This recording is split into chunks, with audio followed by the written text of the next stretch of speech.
નમસ્કાર. બોટાદ જિલ્લામાં સામાજિક ન્યાય અને અધિકારીતા વિભાગ હેઠળ સરકારી કુમાર છાત્રાલયોના વિકાસને ગતિ આપતા મહત્વપૂર્ણ કાર્યક્રમનું આયોજન કરવામાં આવ્યું હતું.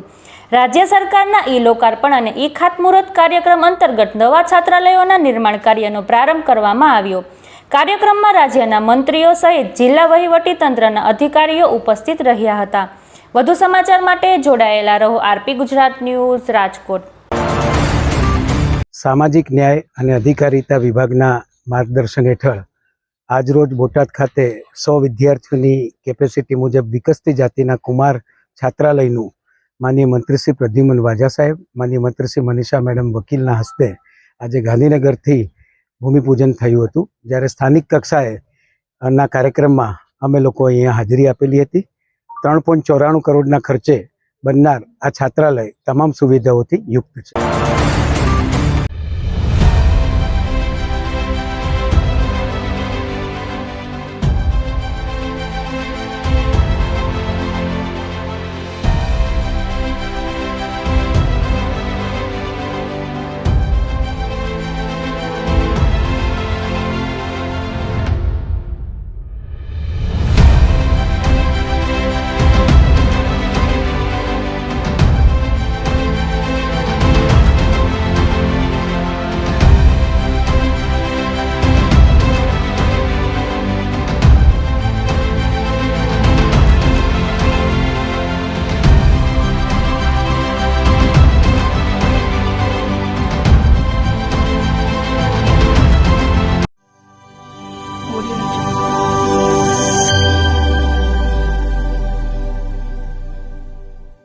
Audio